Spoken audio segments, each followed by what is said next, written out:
Bienvenue. Merci Marie-Danielle d'être là. Je suis tellement contente de te recevoir à cette semaine du mouvement Croire en nous parce que je pense que vraiment ça peut faire la différence dans nos vies. Puis je trouve que s'aimer, c'est le plus beau cadeau qu'on peut se faire. Des fois, ça peut être un long chemin comme un court chemin, mais vraiment contente d'être là. Puis je me demandais, pour ceux qui ne te connaissent pas, j'aimerais ça que tu nous parles de toi, que tu nous parles un peu de ton parcours et comment tu es arrivé justement à incarner cette relation-là à soi dans ton travail, mais aussi dans ta vie. Mhm. Ben, d'abord, merci. Merci de me donner cette opportunité de pouvoir échanger avec toi. J'ai le cœur qui bat vite, là. Moi, j'ai besoin de nommer ça quand je prends la parole. Ça fait partie de mon processus de m'aimer. C'est de ne pas faire comme si tout était cool quand c'est pas 100% cool. Donc, c'est ça, j'ai un petit peu le cœur qui me débat en ce moment. Puis, j'aime ça ce que tu nommes par rapport à l'amour parce que moi, j'ai envie de dire que c'est le projet d'une vie, Mm, d'arriver à s'aimer et à s'accepter. mm, Oui, ça peut être plus rapide de goûter à la sensation de bien-être, de nous accepter dans notre différence, dans notre unicité, mais ça reste quand même un processus pour toute notre vie. Ouais, voilà. Donc, ben moi, en fait, mon parcours, je sais pas trop par où commencer, mais bref, ben, ce que je peux te dire, c'est que moi, je suis thérapeute en relation d'aide à la NDC, qui est l'approche non directive créatrice, qui a été créée par Colette Portelance, qui a un doctorat en sciences de l'éducation. Donc, c'est une approche humaniste où la relation à soi et la relation à l'autre sont mis en priorité et qui a pour objectif de révéler l'être humain à lui-même. Donc, c'est une approche de travail, c'est une formation qui aide vraiment à avancer vers plus d'authenticité envers nous-mêmes. Donc, j'ai envie de dire que toute ma démarche est basée sur cette approche parce que j'ai eu la chance de grandir dans une famille où et ma mère et mon père avaient fait aussi cette formation-là. wow. Donc, je baigne là-dedans depuis que je suis toute petite. Là, c'est comme Obélix qui est tombé dans la potion magique. C'est quand même un peu une chance. Mm, Donc, moi, je suis thérapeute depuis 20 ans là, maintenant. Donc, ça fait un petit bout que j'ai ce diplôme-là. Mais au départ, moi, je ne voulais pas en faire un métier. C'était pas ça mon objectif. J'avais un autre rêve. Moi, je voulais être comédienne. Ça, tu savais, hein?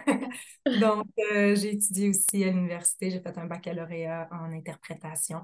Puis, j'ai mm, œuvré dans le milieu des arts de la scène pendant 10 ans jusqu'à un certain moment où je sentais en dedans de moi, mon intuition me disait qu'il y avait autre chose que j'avais envie de réaliser, que j'avais fait le tour de ce métier, même si j'adorais faire des productions théâtrales. J'ai eu ma compagnie, on a fait plusieurs productions.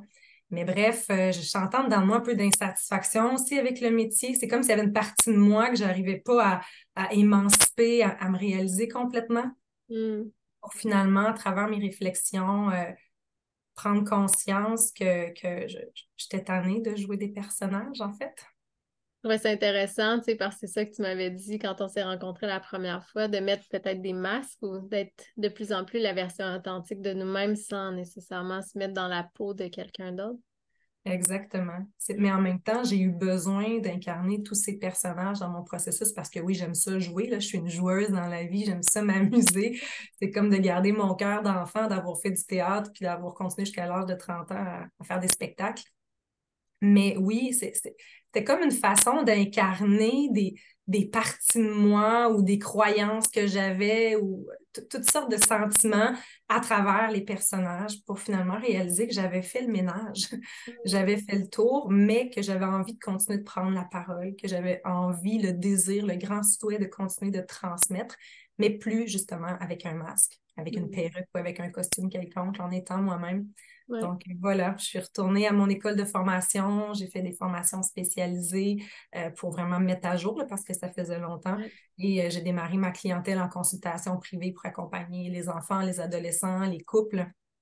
Et ensuite de ça, ben, j'avais le désir de créer des formations de bien-être. Et mon sujet qui me passionnait, c'est l'authenticité. Donc, à partir de ce moment-là, je me suis lancée. Et c'est Voilà. pour ça que moi j'ai dit, ah, il faut que tu viennes, Marie-Danielle, nous parler de ça, mais je trouve ça intéressant parce que tu nous amenais peut-être sur une autre piste que j'avais pas vue, moi. Et c'était la relation, parce que toi, c'est ça, en rencontrant les gens aussi, tu es beaucoup dans les relations, mais surtout la relation à l'autre. Et comment la relation à l'autre, est-ce qu'elle peut nous aider justement à nourrir l'amour de soi? Comment ça peut faire ça? Parce que l'outil, je pense que tu vas nous proposer, ça va être en lien avec ça. Oui, exactement. Ben, parce que d'abord, qu'est-ce qui fait qu'on a de la difficulté à croire en nous, à nous aimer, à nous accepter dans ce que nous sommes? C'est parce qu'on est blessé. Mm. Si on a une mauvaise estime de nous, une mauvaise impression de ce qu'on peut offrir, c'est parce qu'on a été blessé à un certain moment. Il y a une croyance négative qui s'est installée. Et elle, cette croyance-là, elle n'est pas née toute seule dans notre chambre. C'est en relation que ça s'est passé. Mhm. Que ce soit quand nous étions jeunes, à un moment donné à l'adolescence, même comme adultes, selon les relations justement qui ont fait partie de notre vie. Si on était en relation avec des gens qui étaient défensifs, qui, eux, n'avaient pas eu la chance de faire un travail sur eux-mêmes pour être conscients de l'impact qu'ils pouvaient avoir avec leurs enfants, avec leurs étudiants, peu importe avec les gens qui les entourent, ben, il y a comme une chaîne de souffrance qui se transmet. Mhm. Et là, ça crée des inconforts, ça nous amène à douter de nous, à être dans un espace de non-estime, de non-confiance, de jugement et d'autocritique. C'est pas toute seule que ça se fait. C'est vraiment en relation que ça se crée. Donc, c'est en Donc, cette relation que ça relation, peut ça se va, transformer. ça va s'ouvrir. Puis t'es comme, Oui, ah ouais, mais peut-être pas. Tu sais, il y a des fois, il y a des, faut-tu vraiment j'aille là? exactement. Puis j'aime ça que tu dises ça parce que j'en parlais même avec mon chum hier. Puis il disait, je comprends ce que tu dis, mais il me semble que c'est pas facile. Mhm. C'est vrai que c'est pas évident parce qu'on n'est pas éduqué non plus. On nous enseigne pas à l'école à aller vers la relation quand on n'a pas confiance en nous parce que ça va nous aider à transformer. C'est pas quelque chose qui nous est enseigné. Mhm. Alors que si c'est en relation qu'on a été blessé, c'est vraiment là qu'on peut transformer. Oui, il y a une partie qu'on peut faire tout seul. Il y a plein d'outils qui sont nécessaires pour gonfler notre estime, arriver à s'accepter davantage, mais il reste quand même que sans la relation, pour moi, il y a un bout réellement qui va manquer dans l'incarnation profonde. Nos Mhm. racines d'estime, d'amour, de confiance, de liberté d'être nous-mêmes s'installent quand on a aussi le feedback de la relation. Mhm. Vraiment. Puis comment, est-ce que toi, tu l'appliques ou tu l'as appliqué justement dans ta Tout vie, ce à fait. principe-là? Puis comment tu l'as fait, tu sais? Parce que c'était peut-être frileux aussi au départ, non? Oui. Ben, en fait, oui, c'est sûr que tout ce que je te dis, Myriam, moi, je l'applique, là. Tu sais, je Ouais. pense pas que je suis un cordonnier mal chaussé, là. Tout ce que j'enseigne, c'est des choses que moi, j'ai testées. C'est vraiment important pour moi. Ouais. Je parle toujours de mon expérience personnelle parce que c'est ce que je connais, là. Donc, oui, on peut être frileux par moment. Pourquoi? Parce que ça fait peur de rentrer en relation. Puis Ça fait on dévoile notre vulnérabilité aussi en même temps beaucoup. exactement. Ouais. On se montre vulnérable et ça fait peur de se montrer vulnérable, peur de l'émotion. Dans les gens que j'accompagne en consultation, en thérapie, les gens ont tellement peur de, oui, mais d'un coup que j'arrive pas à contrôler mon émotion. Puis la réalité, c'est que je leur fais continuellement observer, oui, en ce moment, tu es en train de me parler, est-ce que tu as le sentiment que tu contrôles pas ton émotion et que ça déborde? Non. Mais voilà, tu es capable. C'est Mm. une croyance, c'est une anticipation. On a peur d'être jugé, on a peur de déplaire, de ne pas être accepté. Et s'il y a une peur aussi qui est vraiment, on va dire, importante, qui nuit à aller vers la relation, c'est que toutes ces croyances qu'on porte en dedans de nous, qu'on est nul, qu'on n'est pas à la hauteur, là, lorsqu'on n'est pas dans notre valorisation, ben on a la peur que si on va en parler en relation, on va être confirmé dans notre croyance. Mm. Comme si je dévoile une partie de moi-même et que la personne va me dire, ouais, T'as raison. justement, je voulais t'en parler. Alors que c'est pas ça qui se passe. La réalité, c'est qu'à partir du moment où on ose être vulnérable, qu'on ose partager ce qui fait qu'on a de la difficulté à s'aimer, à s'accepter, Mm. on se rend compte que de l'autre côté, là, la personne n'a pas envie de nous confirmer. Elle a envie de nous aider à nous aimer davantage, à nous accepter dans ce qu'on est. Le scénario imaginaire qu'on s'est fait, c'est pas celui de la réalité. Mais trop-tu parce que justement, tu sais, ça reste ici. Puis là, quand on parle avec vulnérabilité puis qu'on s'ouvre à l'autre, ben on descend dans le cœur, là. On n'est plus du tout au niveau du mental. Puis Ouais. ici, ça résonne chez l'autre j'allais dire un chiffre, à 95% du temps, 97% du temps. Si tu me parles vraiment de comment tu te sens, je vais faire. Ah, puis il y a une partie peut-être aussi, ah, c'est pas commun, je vais l'écouter. Ouais. En tout cas, je peux comprendre ce que tu nommes, là, que ça t'amène toi plus dans de l'accueil, dans de l'ouverture, dans de la bienveillance, dans de la douceur. Puis c'est vrai ce que tu nommes, c'est parce qu'on reste tellement dans notre tête. Les scénarios imaginaires sont tellement destructeurs. Ils nous nuisent considérablement. Puis ça, c'est tout ce qu'on s'imagine, là. Les peurs se gonflent, le scénario devient de plus en plus gros pour finalement, quand je finis par descendre, puis que j'ose accueillir l'inconfort en relation, ça Mm. finit par s'atténuer. Moi, s'il y a une chose que je peux te promettre à toi puis à toutes celles et ceux qui vont entendre cette entrevue-là, c'est qu'en acceptant l'inconfort qu'on vit, c'est-à-dire la peur, là, j'ai peur de déplaire, Mm. j'ai peur de mon émotion, j'ai peur de ne pas avoir rapport, whatever, en l'acceptant puis en avançant avec ça finit toujours par s'atténuer. Mm. C'est pas vrai qu'on va rester dans la peur ad vitam aeternam. Tu vois, moi, tantôt, je t'ai dit que j'étais nerveuse, je ne suis plus là. Mm. Le fait d'accueillir que me sens comme, ah, OK, je suis un peu, ça me sort de ma zone de confort, ou de le dire en mots, d'arriver avec les mots, d'oser se montrer vulnérable, de partager notre peur, de partager notre scénario. Là, je m'imagine que c'est ça que tu es en train de te dire, mais pas du tout, c'est pas ça que je me dis. Je me dis juste que je suis donc bien contente que tu me parles. Mm. Alors, ça aide à ramener dans une réalité. Ouais.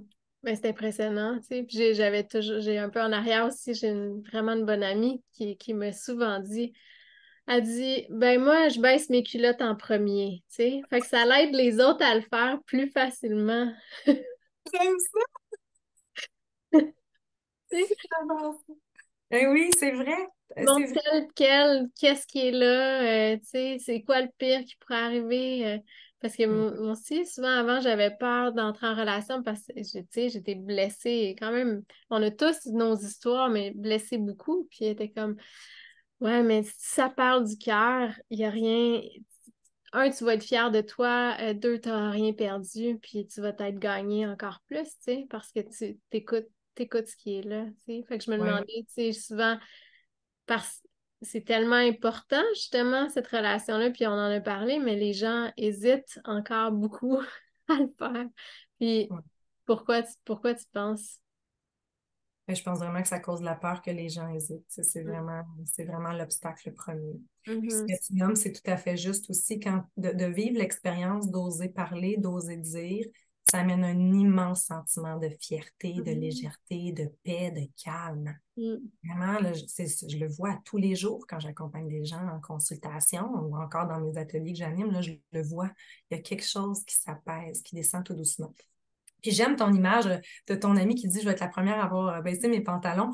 Mais il faut faire attention, par exemple, aussi à qui on choisit de parler. Mhm. C'est vrai. Parce que ça peut être un piège. C'est pas parce que je fais un travail sur moi que moi, je me sens plus libre de parler que je vais aller dénoncer à n'importe qui tout ce que je porte dans mon cœur. Parce que là, on risque des fois de faire face à des gens qui n'ont pas la capacité de Mais recevoir. comment on fait pour reconnaître justement les bonnes personnes qui vont nous accueillir pour pas être doublement blessés ou que ça nous ferme encore plus? Ouais. Ben, c'est sûr qu'il faut choisir les gens qui nous entourent.